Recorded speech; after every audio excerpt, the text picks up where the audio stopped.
ከሚነደው እሳት ነበልባል ያወጣኝ እርሱ ነው የታደገኝ ፈጥኖ ገብርኤል ያወጣኝ እርሱ ነው የታደገኝ ፈጥኖ ገብርኤል ከሚነደው እሳት ነበልባል ከሚነደው እሳት ነበልባል ያወጣኝ እርሱ ነው የታደገኝ ፈጥኖ ገብርኤል ያወጣኝ እርሱ ነው የታደገኝ ፈጥኖ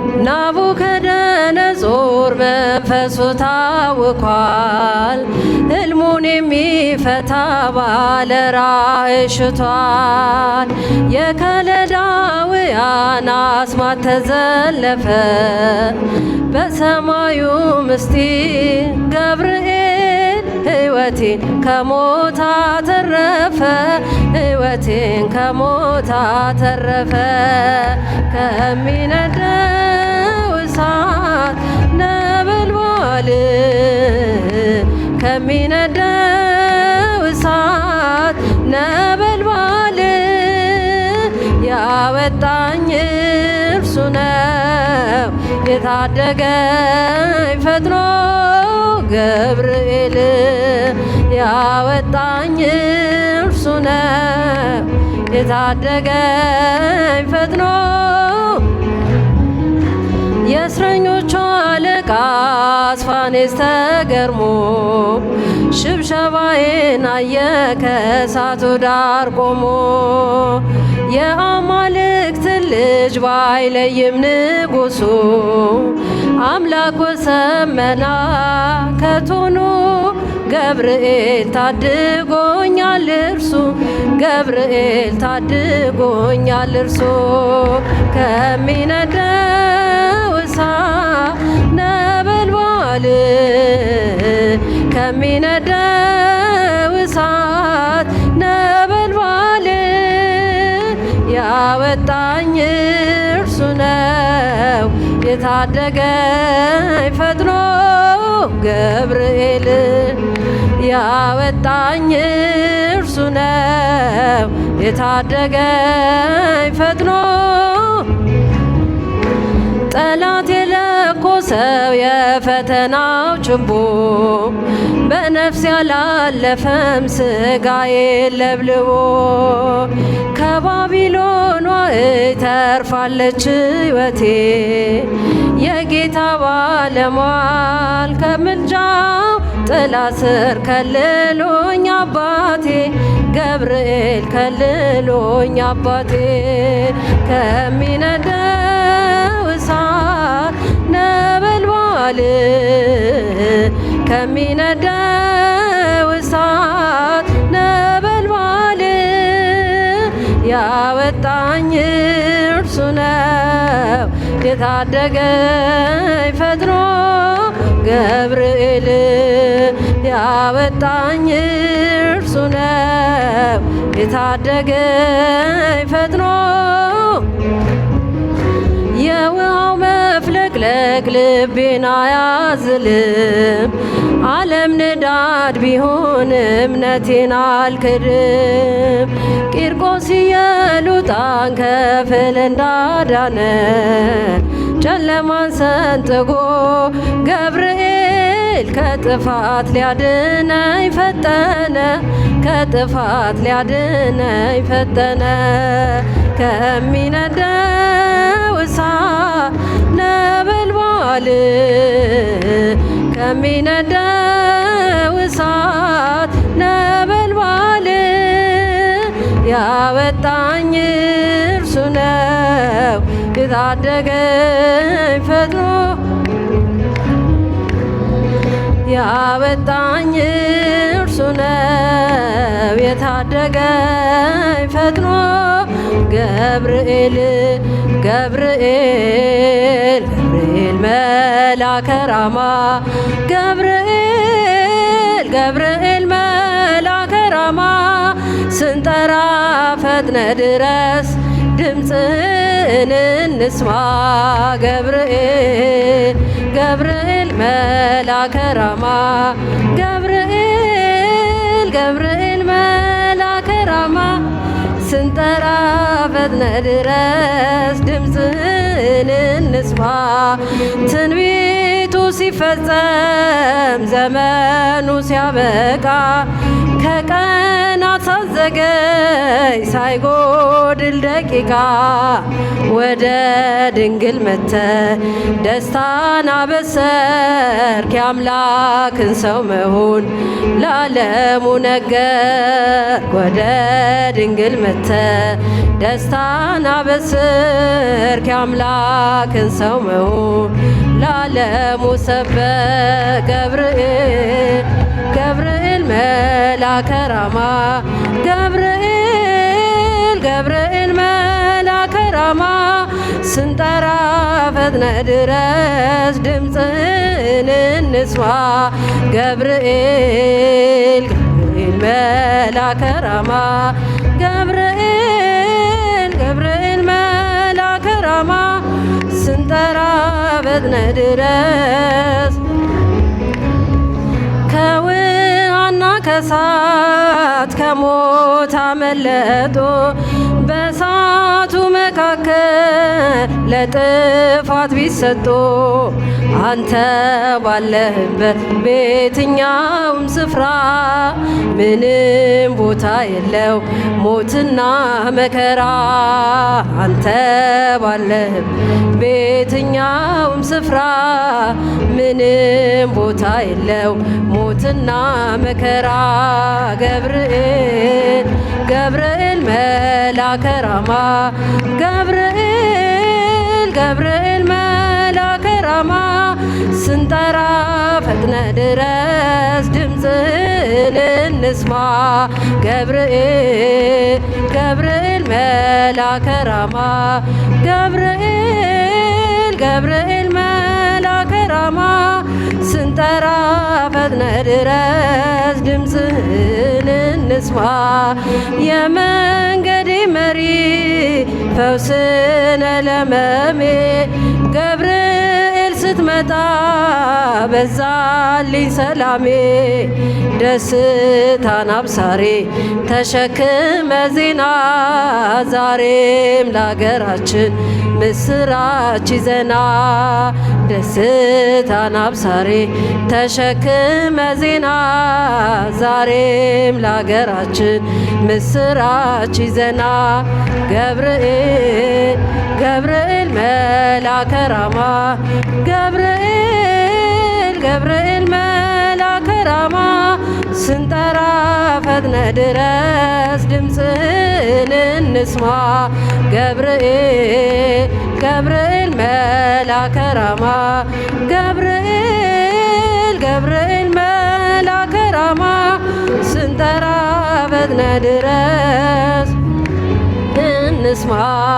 ዘገበልን አንድ ኃይለ ቃል አለ በኤፌሶን ምዕራፍ 5 ከቁጥር 10 ላይ ያለውን ኃይለ ቃል መነሻ እናደርጋለን። ወአመክሩ ዘያሰምሮ ለእግዚአብሔር እግዚአብሔርንም ደስ የሚያሰኘውን መርምሩ ይላል ሐዋርያው ቅዱስ ጳውሎስ በኤፌሶን መልእክቱ ላይ ምዕራፍ 5 ከቁጥር 10 ላይ ተመዝግቦ የምናገኘው ኃይለ ቃል ነው። ወአመክሩ ዘያሰምሮ ለእግዚአብሔር እግዚአብሔርንም ደስ የሚያሰኘውን መርምሩ። ምን በሉ? መርምሩ። ኃጢአትን ከጽድቅ፣ ክፋትን፣ ቂምን፣ በቀልን ከየዋህነት ከይቅርባይነት መለየት መመርመር ያስፈልጋል። እግዚአብሔርን ምን ደስ ያሰኘዋል? እግዚአብሔርን ደግሞ ምን ያሳዝነዋል? እግዚአብሔርን የሚያሳዝነው እግዚአብሔርን የሚያስከፋው ምንድን ነው ብለን እንድንመረምር ነው ይህ ቃል በዋናነት የትምህርቱ ዓላማና ሐሳብ እንድንመረምር። ለሰው ልጆች የሰጠው ታላቅ ሀብት አለ። እግዚአብሔር ከሌሎች ፍጥረታት ለሰው ልጆች የሰጠው ታላቅ ስጦታ በእያንዳንዳችን ሕይወት ውስጥ አለ። ማንም ሊቀማን የማይችለው ታላቅ ስጦታ፣ የእግዚአብሔር ስጦታ፣ የጸጋ ስጦታ። እሱም ምንድነው? ዕውቀት፣ ጥበብ፣ መመርመር። ሰው ጤነኛ የሆነ አእምሮ ያለው ሰው ክፉንና መልካሙን መለየት መመርመር ይችላል ማለት ነው። ይህ እግዚአብሔር የሰጠን ጸጋ ነው። ለዚህ እያንዳንዱን ነገር በመመርመር በማስተዋል እንኖራለን ማለት ነው። ሐዋርያው ቅዱስ ጳውሎስ እግዚአብሔርንም ደስ የሚያሰኘውን ምን በሉ መርምሩ። ስለዚህ ዛሬ በዓላቸውን ያከበርንላቸው ሕፃኑ ቅዱስ ቂርቆስና እናቱ ቅድስት ኢየሉጣ ይህንን እግዚአብሔርን ደስ የሚያሰኘውን ነገር መርምረዋል፣ አውቀዋል ማለት ነው። ይህም አንዱ በሃይማኖት መጽናት ነው። በምን መጽናት? በሃይማኖት መጽናትን መርምረው አውቀው ስለ እግዚአብሔር መስክረዋል። ሳይፈሩ ሳያፍሩ በንጉሡ ፊት ያ ታናሽ ብላቴና የ3 ዓመት ሕፃን በንጉሡ ፊት ስለ እግዚአብሔር መስክሯል ማለት ነው። ስለዚህ ምንድነው ለዚህ ያበቃው? ወይም ደግሞ በዚህ በታናሽ ብላቴና ላይ የታየው የተገለጠው ምንድነው ስንል እግዚአብሔርን መርምሮ የማወቅ እግዚአብሔርን ፈልጎ የማወቅ ጥበብ ነው ማለት ነው። ስለዚህ እያንዳንዳችን በሕይወታችን ለእግዚአብሔር የሚያስፈልገው ምንድን ነው? እግዚአብሔር ከእያንዳንዳችን ምን ይጠብቃል ብለን ልንመረምር ያስፈልጋል ማለት ነው። እግዚአብሔር በምንድን ነው የሚያዝነው? እግዚአብሔርስ ደግሞ በምን ደስ ይለዋል? በማለት ልንመረምር ይገባል። ስለዚህ የመጀመሪያው ምንድን ነው ስንል እግዚአብሔርን ደስ ከሚያሰኘው ነገር አንዱ በእምነት መጽናት ነው ማለት ነው። በምን መጽናት? በእምነት መጽናት። ማንን ደስ ያሰኛል? እግዚአብሔርን ደስ ያሰኛል። ስለዚህ ሰማዕታቱ እግዚአብሔርን ደስ ያሰኙት ምናቸውን በማጽናት ነው? እምነታቸውን በማጽናት ነው ማለት ነው። ስለዚህ በእምነት መኖር፣ እምነትን አጽንቶ ምግባርን አቅንቶ መኖር እግዚአብሔርን ደስ ያሰኛል። በአንጻሩ እምነታችንን ሳናጸና ምግባራችንን ሳናቀና እግዚአብሔር ከኛ የሚፈልገውን ሳናውቅ ሳንረዳ በስጋ ፍላጎት የምንመላለስ ከሆነ ደግሞ እግዚአብሔር ያዝናል ማለት ነው። እግዚአብሔር ምን ይላል? ያዝናል። እግዚአብሔር እንዳያዝንብን እግዚአብሔር በሕይወታችን ደስ እንዲሰኝ አምላካችን እግዚአብሔር ሁላችንንም በቸርነቱ ይርዳን። ስለዚህ እምነትን ማጽናት እግዚአብሔርን ደስ ያሰኛል። ሐዋርያው ቅዱስ ጳውሎስ በዕብራውያን መልእክቱ ምዕራፍ 11 ከቁጥር 1 ላይ አንድ ኃይለ ቃል ተመዝግቦ እናገኛለን። እምነትን ማጽናት እንደሚያስፈልግ ይነግረናል። እምነት ተስፋ ስለምናደርገው ነገር የሚያስረግጥ የማናየውንም ነገር የሚያስረዳ ነው ይላል። ምንድነው እሱ? እምነት ተስፋ ስለምናደርገው ነገር፣ አንድን ነገር ተስፋ ስናደርግ እግዚአብሔር ያደርግልኛል፣ እግዚአብሔር ይፈጽምልኛል ብለን ተስፋ የምናደርገውን ነገር በምን እናረጋግጣለን? በምን ይረጋገጣል? በእምነት። ስለዚህ እያንዳንዳችን እግዚአብሔርን በተስፋ እንጠይቀዋለን። ብዙ ተስፋ የምናደርጋቸው ነገሮች በሕይወታችን ይኖራሉ።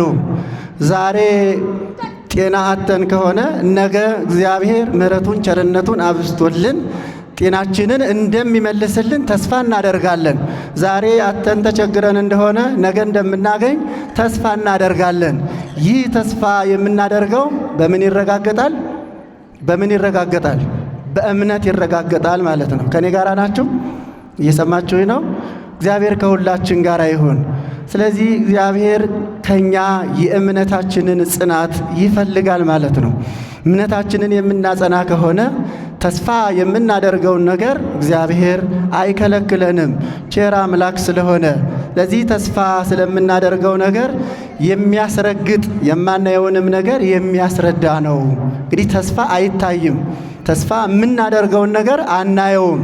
ነገር ግን እንዳየነው ሆነን በእምነት እናረጋግጣለን። እግዚአብሔር ይፈጽምልኛል፣ ያደርግልኛል፣ ያከናውንልኛል ብለን ተስፋ የምናደርገውን ነገር አናየውም። ነገር ግን በእምነት ምን እናደርጋለን? እናረጋግጣለን ማለት ነው። ስለዚህ የምናስበውን የምናስረግጥበት እምነት ነው ማለት ነው። ብዙውን ጊዜ ተስፋ ያደረግነውን ነገር ከእግዚአብሔር እየጠበቅን እምነት የለንም፣ ትዕግስት የለንም።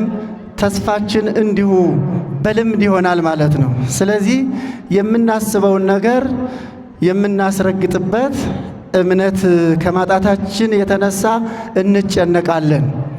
ተስፋ ብናደርግም በእምነት ስለማናረጋግጠው ተስፋ የምናደርገው ነገር ይሆናል ወይስ አይሆንም በማለት እንደዚሁ በመጨነቅ እንኖራለን ማለት ነው። ስለዚህ ተስፋችንን የሚያረጋግጥልን እምነታችን ነው ማለት ነው። በዚህ በኦሪት ዘፍጥረት ምዕራፍ 12 ከቁጥር 1 ላይ አንድ ኃይለ ቃል አለ። አባታችን አብርሃም ገና እግዚአብሔርን ተመራምሮ ባላወቀበት ዘመን በነበረበት ዘመን ማንም ባላስተማረው ማንም ባልሰበከው ራሱ በስነ ፍጥረት ተመራምሮ እግዚአብሔርን ከማወቁ አስቀድሞ ጌታችን እግዚአብሔር አምላካችን ከዚያ ከነበረበት እግዚአብሔር ከማይከብርበት እግዚአብሔር ከማይመሰገንበት ጣዖት ከሚመለክበት ከዚያ እንዲወጣ እግዚአብሔር አብርሃምን አንድ ትእዛዝ ሰጥቶታል። ስለዚህ አባታችን አብርሃም ይህን ትእዛዝ ሲታዘዝ ወይም ሲቀበል ምርጫ አልቀረበለትም። ከዘመዶችህ ከሀገርህ ተለይተህ ውጣ።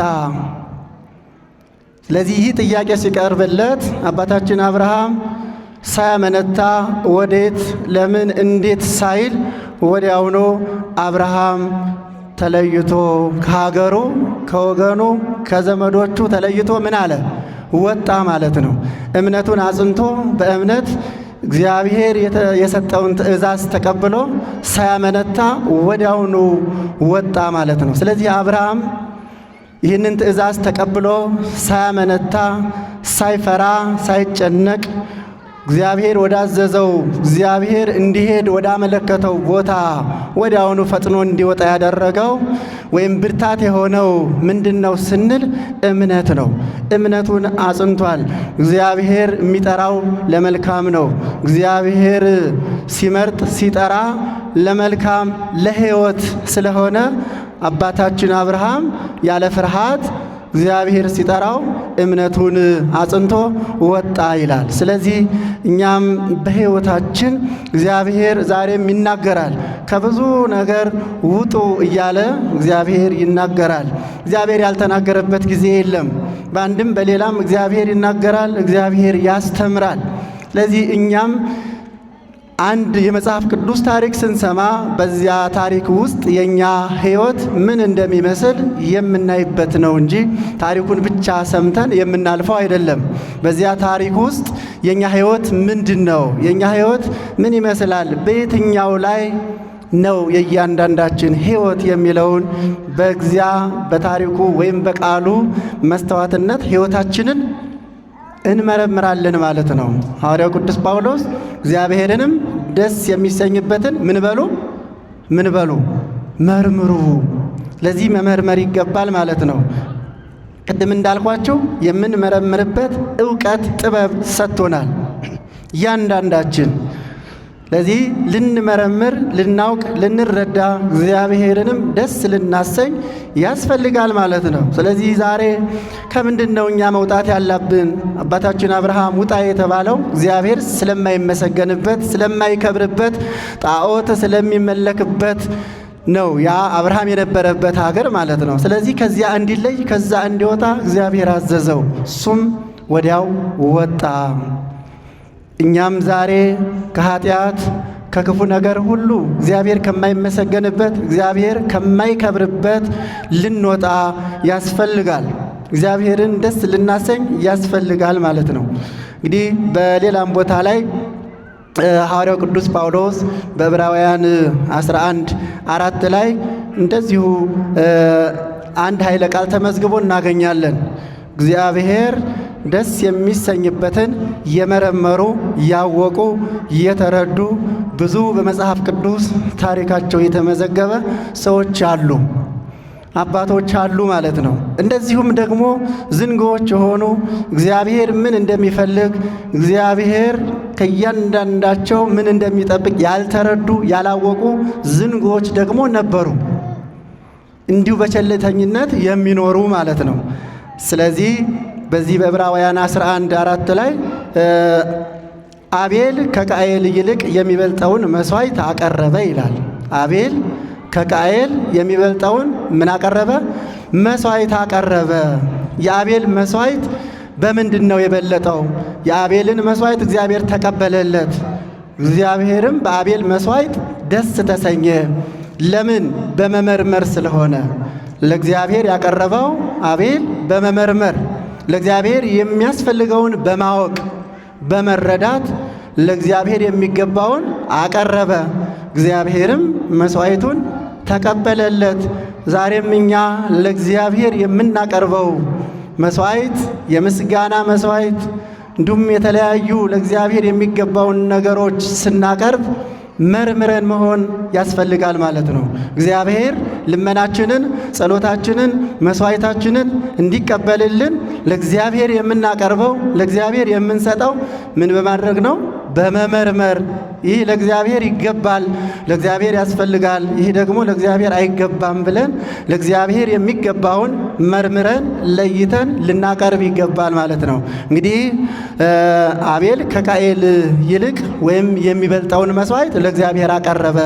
ንጹሕ የሆነውን ስንዴ ለእግዚአብሔር እግዚአብሔር በባህሪው ንጹሕ ስለሆነ እግዚአብሔር በባህሪው ምንድን ነው? ንጹሕ ነው። ንጹሕ ባህሪ ነው። ስለዚህ ለእግዚአብሔር የሚያስፈልገው ደግሞ ምንድን ነው? ንጹሕ የሆነ ነገር ነው ማለት ነው።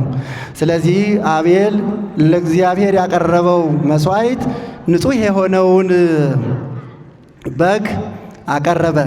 ጸጉሩ ያላረረ፣ ቀንዱ ያልከረከረ ጠቦት የሆነውን ንጹሕ የሆነውን ለእግዚአብሔር መስዋዕት አቀረበ። አቤል መርምሯል ማለት ነው። ለእግዚአብሔር የሚያስፈልገውን ነገር አውቋል። እግዚአብሔርም መስዋዕቱን ተቀብሎለታል። በአንጻሩስ ቃየልን ስንመለከት አልመረመረም፣ አላወቀም። ለእግዚአብሔር የሚያስፈልገውን ነገር ምን አላደረገም? አልመረመረም ማለት ነው። ስለዚህ ለእግዚአብሔር መስዋዕቱን ሲያቀርብ ስንዴውን ከነ አፈሩ ከነ ድንጋዩ ዝም ብሎ እግዚአብሔር አይበላው፣ እግዚአብሔር ምን ያደርግለታል ብሎ ስንዴውን ከነንክርዳዱ ንጹሕ ያልሆነውን ነገር ለእግዚአብሔር አቀረበ። እግዚአብሔርም መስዋዕቱን አልተቀበለለትም። ለምን? እንደሚገባው ስላላቀረበ። ስለዚህ ለእግዚአብሔር የምናቀርበው ነገር በምን መሆን አለበት? በመመርመርና በንጽህና መሆን አለበት። ለእግዚአብሔር የምስጋና መስዋዕት ስናቀርብ ልባችንን ንጹሕ አድርገን ከቂም፣ ከበቀል፣ ከኃጢአት፣ ከርኩሰት ርቀን ለእግዚአብሔር የምናቀርበው የምስጋና መስዋዕት እግዚአብሔርን ምን ያደርገዋል? ደስ ያሰኘዋል። ልመናችንን፣ ጸሎታችንን ተቀብሎ የምንፈልገውን ነገር ሁሉ እግዚአብሔር ያደርጋል ማለት ነው። ስለዚህ እንደ ቃየል ዝም ብለን ይቅር ባይ ሳንሆን ልባችን ንጹሕ ሳይሆን ከኃጢአት ከርኩሰት ሳንለይ እግዚአብሔር ከእያንዳንዳችን የሚፈልገውን ነገር ሳንመረምር የምስጋና መስዋዕት ብናቀርብ ለእግዚአብሔር ወርቁን ብሩን ምኑንም ነገር ብናቀርብ ለእግዚአብሔር ምኑም አይደለም። በመጀመሪያ እግዚአብሔር እኛን ይፈልገናል።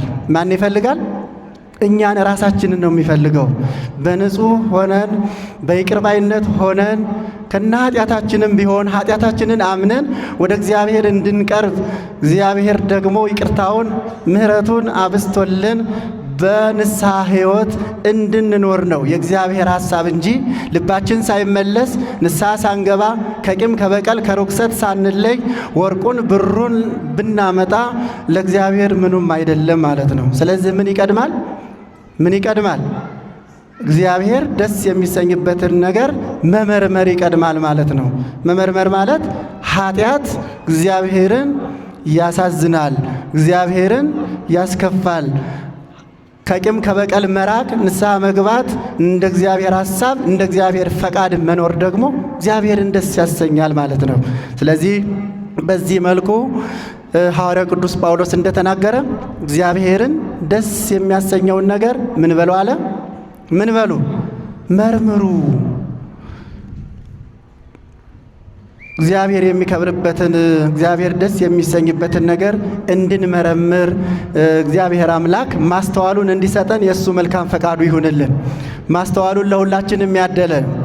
አንዳንድ ጊዜ ማስተዋል ይጎልናል። በእውነት በብዙ ነገር ማስተዋል ከኛ እርቋል። ማናስተውል ከሆነ ደግሞ ያለ ማስተዋል ምንንቀሳቀስ ከሆነ መውጣታችን መግባታችን እንዲሁ ድካም ብቻ ነው የሚሆነው። በምን መሆን አለበት?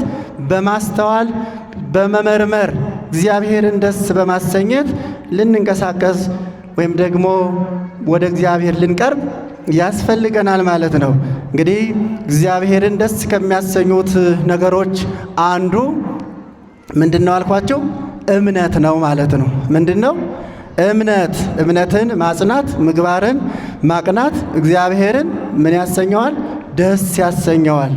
እግዚአብሔር ደስ ይሰኛል በሕይወታችን ማለት ነው። ሁለተኛው እግዚአብሔርን ደስ ከሚያሰኙት ነገሮች አንዱ ትዕግስት ነው። ምን አልኳቸው? ትዕግስት፣ በመከራ መጽናት፣ ተስፋ የምናደርገውን ነገር እምነታችንን አጽንተን በትዕግስት ልንጠብቅ ያስፈልጋል ማለት ነው። በዚህ ሐዋርያው ቅዱስ ጳውሎስ በሮሜ መልእክቱ ምዕራፍ 8 ከቁጥር 25 ላይ እንዲህ የሚል ኃይለ ቃል ተመዝግቦልን እናገኛለን። ከእያንዳንዳችን ትዕግስት እንደሚያስፈልገን፣ በትዕግስት መኖር፣ ትዕግስተኛ መሆን፣ ታጋሽ መሆን እግዚአብሔርን ደስ ከሚያሰኙት ነገሮች አንዱ እንደሆነ ይነግረናል። ስለዚህ ምን ይላል? የማናየውን ግን ተስፋ ብናደርግ በትዕግስት እንጠብቃለን ይላል። ቅድም እንዳየነው የማናየውን አለ ተስፋ አይታይም ብለናል አይደል? ተስፋ ምን አይልም? አይታይም። ነገር ግን በውስጣችን ያለውን ያሰብነውን ተስፋ እናደርጋለን። ተስፋ የምናደርገውን ነገር አናየውም። ስለዚህ ተስፋ ብናደርግ አለ የማናየውን ነገር ግን ተስፋ ብናደርግ በትዕግስት እንጠብቃለን። በምን እንጠብቃለን? በምን እንጠብቃለን? በትዕግስት እንጠብቃለን። አንዳንድ ጊዜ ትዕግስት ከማጣታችን የተነሳ ብዙ ያጣናቸው ነገሮች አሉ። ትዕግስት ያስፈልጋል ማለት ነው። ለእግዚአብሔር ጊዜ አለው። እግዚአብሔር አንድን ነገር የሚያደርግበት ስራ የሚሰራበት ምን አለው? ጊዜ አለው። ጊዜ ገቢር ለእግዚአብሔር፣ እግዚአብሔር ጊዜ አለው። የሚያደርግበት የሚሰራበት ጊዜ አለው ማለት ነው። በዚህ ምድር ላይ እየተመላለሰ ወንጌልን እየሰበከ በነበረበት ሰዓት ድንቅ ድንቅ ተአምራትን ሲያደርግ ግን ያንን የሚያደርገው በጊዜውና በሰዓቱ ነበረ። ከሰዓት የሚያደርገውን ጠዋት አያደርገውም። ጠዋት የሚያደርገውን ደግሞ ከሰዓት አያደርገውም። በምንድን ነው የሚያደርገው? በጊዜውና በሰዓቱ ያደርገዋል። ስለዚህ ለዛ ደግሞ ምን ያስፈልጋል? ትዕግስት ያስፈልጋል ማለት ነው። እግዚአብሔርን አንድን ነገር ጠይቀ ነው የጠየቅነውን ነገር በምን መጠበቅ አለብን? በምን መጠበቅ? በትዕግስት መጠበቅ አለብን። ሰማዕታቱ በዓላቸውን ያከበርንላቸው አንዱ በትዕግስት ፈተናውን መከራውን በትዕግስት በመጽናት በመታገስ እሳቱን የንጉሡን ቁጣ ሳይፈሩ ታግሰው እግዚአብሔር ቅዱስ ገብርኤልን ልኮ ያንን የሚያስፈራውን እንደ ክረምት ነጎድጓድ ሲነድ የነበረውን እሳቱን እስከሚያቀዘቅዝላቸው ያለ ፍርሃት ወደ እሳቱ ገብተው በትዕግስት ይጠብቁ ነበር ማለት ነው። ስለዚህ ትዕግስት አንዱ እግዚአብሔር ደስ ከሚሰኝበት መካከል አንዱ ነው ማለት ነው። ስለዚህ የማናየውን ነገር ተስፋ የምናደርግ ከሆነ በትዕግስት መጠበቅ አለብን። እግዚአብሔር ያደርጋል። ቅድም እንዳልኳቸው ዛሬ በብዙ ችግር ውስጥ ልንሆን እንችላለን። ነገ እግዚአብሔር ሁሉን ያስወግዳል፣ ሁሉን ያሳልፋል፣ ጤናን ይሰጣል፣ እውቀትን ጥበብን ይሰጣል። ችግርን አስወግዶ ችግርን አሳልፎ በእውነት ደስ የምንሰኝበትን ነገር ሁሉ እግዚአብሔር ያደርጋል። እግዚአብሔር የሰው ልጆች በዚህ ምድር ላይ እንዲያዝኑ እንዲተክዙ ሳይሆን በዚህ ምድር ላይ እግዚአብሔርን አመስግነው እግዚአብሔርን ደስ አሰኝተው እነርሱም ያለ ፍርሃት ያለ ጭንቅ እንዲኖሩ ነው የእግዚአብሔር ፈቃድና የእግዚአብሔር ሐሳብ።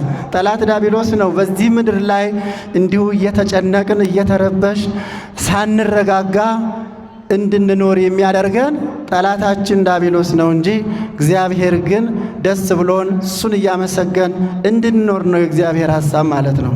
ስለዚህ ፍርሃት፣ ጭንቀት የማን ነው? የጠላት ዲያብሎስ ነው ማለት ነው። እግዚአብሔር አምላክ ሐዘናችንን ጭንቀታችንን ሁሉ አስወግዶልን እሱን እንደሚወደውና እንደሚፈቅደው እንድናከብረው እንድንኖር አምላካችን እግዚአብሔር ሁላችንንም በቸርነቱ ይርዳን። ለዚህ ሰው የእግዚአብሔርን ሥራ ለማየት ምን መሆን አለበት? ታጋሽ መሆን አለበት ማለት ነው። የእግዚአብሔርን ድንቅ ሥራ፣ የእግዚአብሔርን ቸርነት፣ የእግዚአብሔርን ምሕረት ምንጠብቅ ከሆነ ለዚህ በትዕግስት ልንጠብቀው ያስፈልጋል። እግዚአብሔር በሕይወታችን ጣልቃ ይገባል። ነገር ግን አንዳንድ ጊዜ እግዚአብሔር ጊዜውንና ሰዓቱን ጠብቆ በሕይወታችን ሊያደርግልን ሊያከናውንልን ያለውን እኛ ትዕግስት ከማጣታችን የተነሳ ቸኩለን የምናበላሻቸው ብዙ ነገሮች አሉ። ምን ከማጣታችን? ትዕግስት ከማጣታችን፣ በትዕግስት ካለመጠበቃችን የተነሳ እግዚአብሔር በሕይወታችን ጣልቃ ገብቶ ሊያደርግልን ያለውን እናጣለን ማለት ነው። ስለዚህ በትዕግስት ልንኖር ያስፈልጋል። በትዕግስት መጽናት ያስፈልጋል። ሐዋርያው ቅዱስ ያዕቆብ በምዕራፍ 5 ከቁጥር 11 ላይ እንዲህ ይላል፣ እነሆ በትዕግስት የጸኑትን ብፁዓን እንላቸዋለን ይላል። በምን የጸኑትን? በምን የጸኑትን?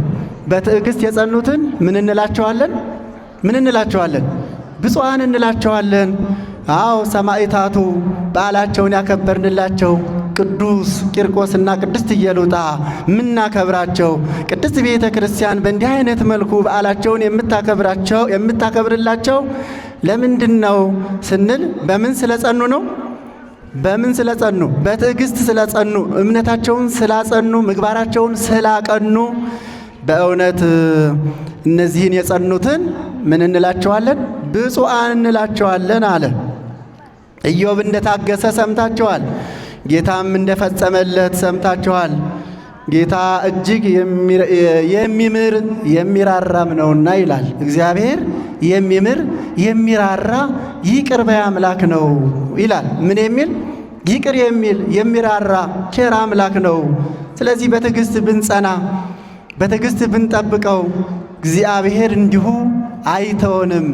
በትዕግስት ብንጠብቀው እርሱ ጊዜውንና ሰዓቱን ጠብቆ ይቅር ባይ አምላክ ስለሆነ መሐሪ ስለሆነ ይቅር ባይ ስለሆነ በእውነት እንዲሁ ያለ ዋጋ አይተውንም፣ ያለ ዋጋ አይተውንም ማለት ነው። እግዚአብሔር አምላካችን የተመሰገነ ይሁን። ምሕረቱን ቸርነቱን ለሁላችንም ያብዛልን።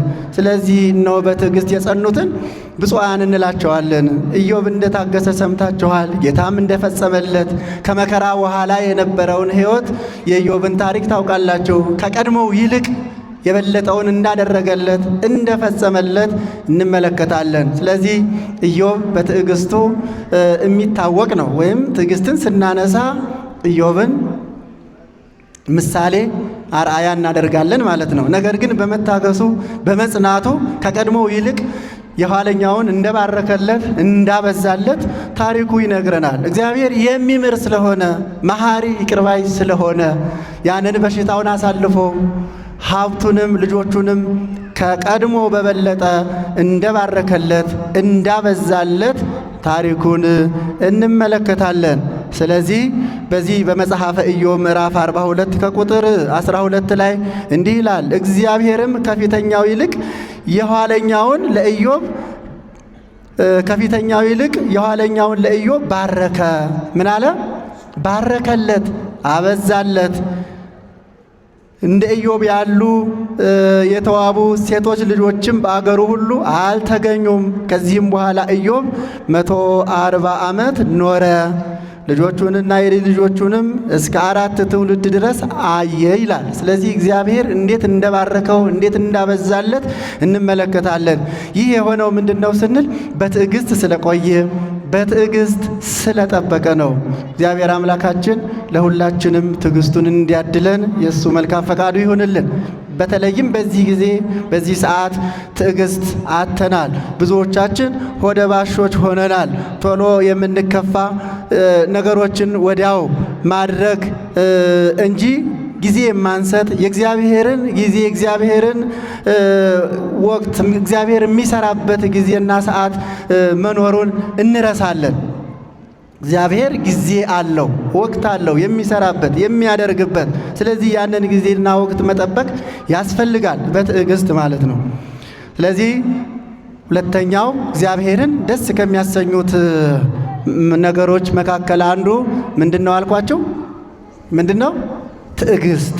የመጀመሪያው እምነት ነው። ከዛም ደግሞ ምንድነው? ሁለተኛው ትዕግስት ነው ማለት ነው። ስለዚህ እንግዲህ እግዚአብሔርን ደስ የሚያሰኙት ነገሮች እነዚህ ናቸው። እነዚህን መመርመር ያስፈልጋል። ወአመክሩ ዘያሰምሮ ለእግዚአብሔር፣ እግዚአብሔርንም ደስ የሚያሰኘውን መርምሩ። ስለዚህ እምነታችንን ማጽናት እግዚአብሔርን ደስ ያሰኛል። በትዕግስት መቆየት እግዚአብሔርን መጠበቅ እግዚአብሔርን ምን ያሰኘዋል? ደስ ያሰኘዋል። በሶስተኛ ደረጃ የምንመለከተው በተስፋ መኖር እግዚአብሔርን ደስ ያሰኘዋል። በምን መኖር አልኳቸው? በተስፋ መኖር። በተለይ በዚህ ሰዓት ብዙ ተስፋ የሚያስቆርጡ ነገሮች አሉ። ተስፋ የሚያስቆርጡ ነገሮች አሉ። ነገር ግን እኛ በእግዚአብሔር ተስፋ አንቆርጥም። በእግዚአብሔር ምን አንልም? ተስፋ አንቆርጥም። እግዚአብሔር ተስፋ የሰጠን እሱ እውነተኛ አምላክ ስለሆነ የተናገረውን የሚያደርግ የሚፈጽም፣ የማያደርገውን ነገር ደግሞ የማይናገር። እግዚአብሔር ከተናገረ ያደርጋል፣ ከተናገረ ይፈጽማል። እግዚአብሔር ለባህሪው ውሸት አይስማማውም። ሰው ምናልባት ዛሬ ተናግሮ ነገ ቃሉን ሊያጠፍ ይችላል። አይደለም? ይችላል አይደል? ዛሬ ቃል ኪዳን ገብቶ ነገ የተናገረውን ቃል ምን ሊል ይችላል? ሊያጥፍ ይችላል፣ ወይም ደግሞ ሊከዳ ይችላል ማለት ነው። እግዚአብሔር ግን እንደዛ አይደለም። ከተናገረ ያደርጋል፣ ይፈጽማል። የተናገረውን አያስቀርም ማለት ነው። የማያደርገውን ነገር ደግሞ አይናገርም፣ ከተናገረም ይፈጽማል። በዚህ በሮሜ ሐዋርያው ቅዱስ ጳውሎስ በሮሜ መልእክቱ ምዕራፍ 5 ከቁጥር 5 ላይ እንዲህ ይላል፣ የእግዚአብሔር ፍቅር በልባችን ስለፈሰሰ ተስፋ አያሳፍርም ይላል። ተስፋ ምን አይልም? አያሳፍርም። የእግዚአብሔር ፍቅር፣ የማን ፍቅር? የእግዚአብሔር ፍቅር በልባችን ስለፈሰሰ ተስፋ ምን አይልም አለ? አያሳፍርም። ተስፋ የሰጠን እሱ እግዚአብሔር ስለሆነ እግዚአብሔር ከተናገረ የሚፈጽም ስለሆነ ለዚህ የእግዚአብሔር ፍቅር በልባችን ካለ እግዚአብሔርን የምንወደው ከሆነ የእግዚአብሔርን ፈቃድ የምንፈጽም ከሆነ ተስፋ አያሳፍርም ማለት ይፈጸማል ማለት ነው። ተስፋ አያሳፍርም ማለት ተስፋ የሰጠን ማን ነው? እግዚአብሔር ነው። እግዚአብሔር ደግሞ ከተናገረ ምን ይላል? ያደርጋል። ስለዚህ እግዚአብሔር የሰጠን ተስፋ አያሳፍርም። በጊዜውና በሰዓቱ ምን ይላል? ይፈጸማል፣ ይከናወናል ማለት ነው። ለዚህ ሁል ጊዜ ተስፋ ሳንቆርጥ በተስፋ ልንኖር ያስፈልጋል። በምንም አይነት ችግር ውስጥ ብንሆን ችግሩን እግዚአብሔር እንደሚያሳልፈው በትዕግስትና በእምነት ጸንተን በትዕግስት እየጠበቅን ተስፋችንን እግዚአብሔር እንደሚፈጽም እንደሚያደርግ ልንጠብቀው ይገባናል ማለት ነው። በዚህ በሚልክያስ 7 ከቁጥር 8 ላይ እንዲህ ይላል፣ ጠላቴ ሆይ በወድቅ እነሳለሁና በጨለማም ብቀመጥ እግዚአብሔር ብርሃን ይሆንልኛልና በእኔ ላይ ደስ አይበልህ ይላል። በእኔ ላይ ምን አይበልህ? ደስ አይበልህ። ተመልከቱ፣ ተስፋ የማንቆርጥ ከሆነ እግዚአብሔርን ተስፋ የምናደርግ ከሆነ ብንወድቅ እንኳን ምን እንላለን? እንነሳለን ማለት ነው። በኃጢአት ብንወድቅ ተስፋ መቁረጥ የለብንም። እንነሳለን፣ ከወደቅንበት እንነሳለን፣ ከስብራታችን እንጠገናለን። ከእግዚአብሔር ርቀን ከሆነ ወደ እግዚአብሔር እንቀርባለን። ስለዚህ ጠላቴ ሆይ በወድቅ እነሳለሁና ደስ አይበልህ ይላል። ጠላታችን ዲያብሎስ ሁል ጊዜ በኃጢአት ስንወድቅ፣ ከእግዚአብሔር ስንለይ፣ ከእግዚአብሔር ስንርቅ ጠላታችን ዲያብሎስ ደስ ይለዋል። ስለዚህ እኛ ጠላቴ ሆይ ምን አይበልህ? ደስ አይበልህ። በወድቅ ምን እላለሁ? እነሳለሁ። ይህ እንግዲህ ተስፋን ነው የሚያመለክተው ማለት ነው። ተስፋን ያመለክታል። ምክንያቱም በኃጢአት ልንወድቅ እንችላለን። እግዚአብሔርን ልናስቀይም እንችላለን። እግዚአብሔር ደስ የሚያሰኘውን ነገር ሳንመረምር ቀርተን ዝንጎዎች ሆነን በሥጋ ፈቃድ ተመላልሰን እግዚአብሔርን አሳዝነን ሊሆን ይችላል። ነገር ግን ይህንን ተስፋ የቆረጥንበትን ነገር፣ የወደቅንበትን ነገር፣ እግዚአብሔርን ያሳዝንበትን ነገር ሁሉ ትተን ስንመለስ እግዚአብሔር ይቀበለናል። ለዚህም ነው እንግዲህ እግዚአብሔር ብርሃን ይሆንልኛልና፣ እግዚአብሔር ምን ይሆንልኛልና? ብርሃን ይሆንልኛልና። በጨለማ ብንሆን፣ በጨለማ ብንመላለስ እግዚአብሔርን ከያዝን፣ ከእግዚአብሔር ጋር ከሆን እግዚአብሔር ያበራልናል። እግዚአብሔር ብርሃናችን ነው። እግዚአብሔር ሕይወታችን ነው ማለት ነው። ስለዚህ ጠላቴ ሆይ ደስ አይበልህ፣ በወድቅም እነሳለሁ፣ በጨለማም በሆን እግዚአብሔር ያበራልኛልና ደስ አይበልህ እያለ ይናገራል ማለት ነው። ስለዚህ በተስፋ መኖር እግዚአብሔርን ምን ያሰኘዋል? ደስ ያሰኘዋል። ስለዚህ ተስፋ ይህን ያህል እግዚአብሔርን ደስ የሚያሰኘው ከሆነ በተስፋ መኖር ያስፈልጋል ማለት ነው። እግዚአብሔር ነገ ያደርግልኛል ብለን እምነታችንን አጽንተን በትዕግስት እግዚአብሔርን ተስፋ የሰጠንን ነገር እስከምንቀበል በተስፋ ምን ማለት ነው? መቆየት ነው ማለት ነው። ተስፋ ማድረግ ነው። እግዚአብሔር ደግሞ ያንን ተስፋ ያደረግነውን ነገር እጥፍ አድርጎ እኛ ከጠበቅነው እኛ ከምናስበው በላይ እጥፍ አድርጎ እግዚአብሔር ያደርግልናል። እግዚአብሔር እኛ ከምናስበው እኛ ከምንጠብቀው በላይ ነው። እግዚአብሔር ጥቂት ነገር ስንጠይቀው አብዝቶ ይሰጠናል። ጊዜያዊ ነገር ስንጠይቀው ዘላለማዊ ነገር ይሰጠናል። እግዚአብሔር በእውነት ሰው ብዙ ነገር ጠይቀን ጥቂት ነገር ሊሰጠን ይችላል። ቋሚ የሆነ ነገር ጠይቀን ጊዜያዊ የሆነ ነገር ሊሰጥ ይችላል ሰው ማለት ነው። እግዚአብሔር ግን እንደዚህ አይደለም። እኛ ጥቂት ነገር ስንጠይቀው አብዝቶ ይሰጠናል። የሚያልፍ የሚጠፋ ጊዜያዊ ነገር ስንጠይቀው እግዚአብሔር ግን የማያልፍ የማይጠፋ ዘላለማዊ የሆነ ሕይወትን ይሰጠናል ማለት ነው። እግዚአብሔር አምላካችን የተመሰገነ ይሁን። የእግዚአብሔር ሐሳብ የእግዚአብሔር ዓላማ እኛ በዚህ ምድር ላይ ብቻ እንድንኖር ሳይሆን ዘላለማዊ ሕይወትን እንድንወርስ ነው። የእግዚአብሔር ፈቃድ፣ የእግዚአብሔር ሐሳብ፣ የእግዚአብሔር ዓላማ እኛ በዚህ ዘመን በዚች በጥቂቷ ዕድሜያችን በዚህ ምድር ላይ አዝነን ወይም ደግሞ ደስ ብሎን እንድንኖር አይደለም። ሁሉም ስለሚያልፍ ማለት ነው። ሐዘንም ደስታም ምን ይላል? ያልፋል። ብናዝንም ብንደሰትም የሚያልፍ ነው ማለት ነው። የሚያልፍ ደስታ፣ የሚያልፍ ሐዘን ነው። ዘላለማዊ ደስታ አለ።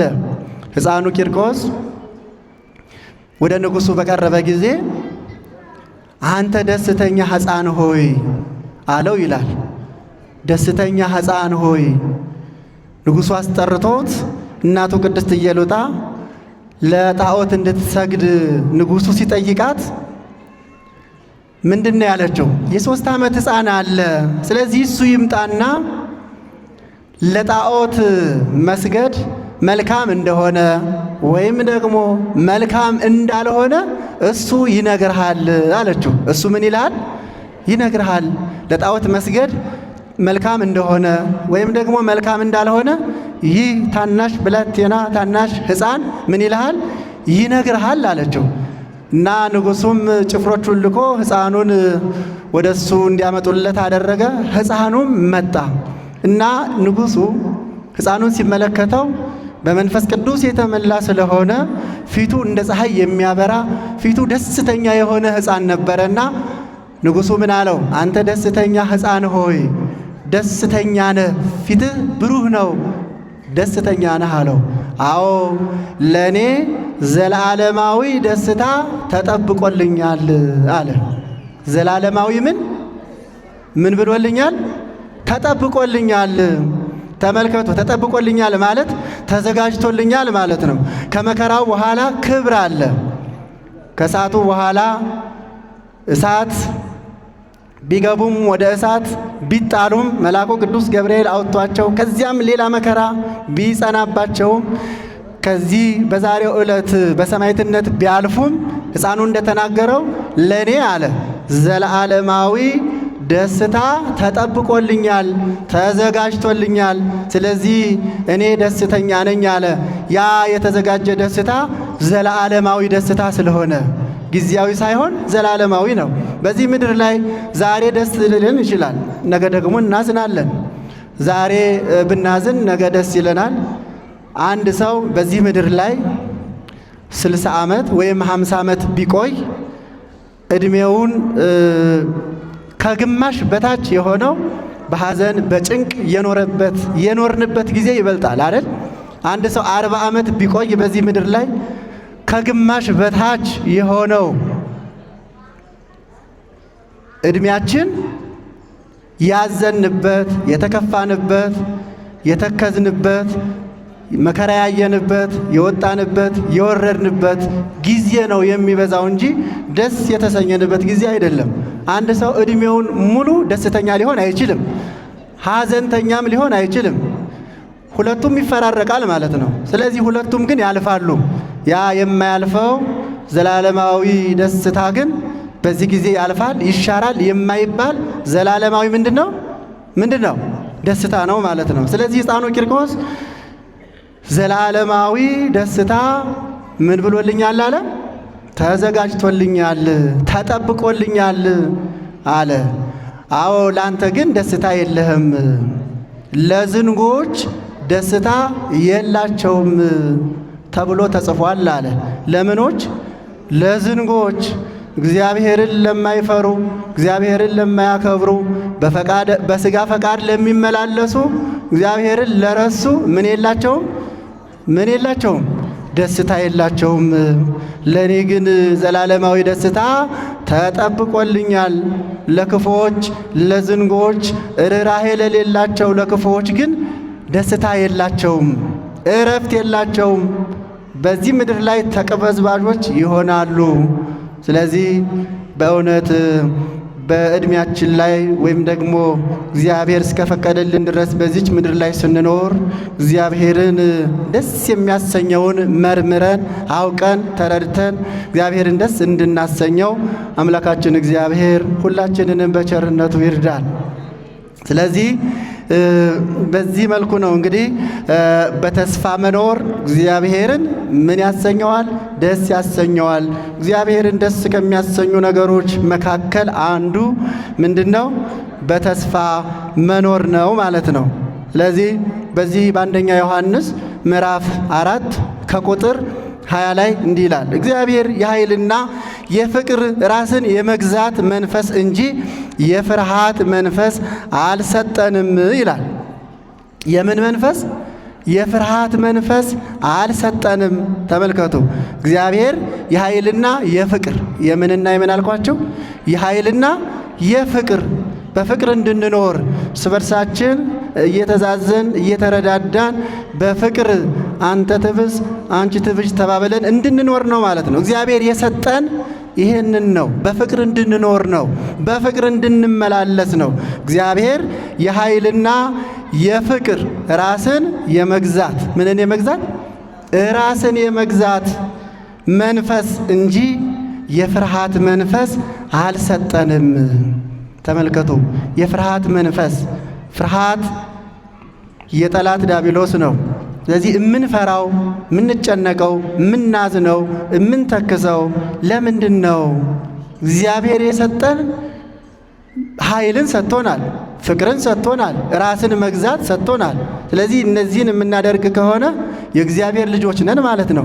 የእግዚአብሔርን ፈቃድ እየፈጸምን ነው ማለት ነው።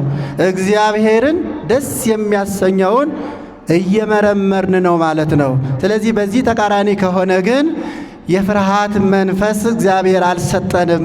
ፍርሃት የጠላት ዲያብሎስ ነው። እንድንፈራ፣ እንድንጨነቅ፣ እንድንረበሽ፣ እንድንቅበዘበዝ የሚያደርግ ጠላታችን ዲያብሎስ ነው ማለት ነው። ስለዚህ ያለ ፍርሃት እንድንኖር፣ ያለ ጭንቀት እንድንኖር እግዚአብሔር አምላክ ሁላችንንም በቸርነቱ ይርዳል።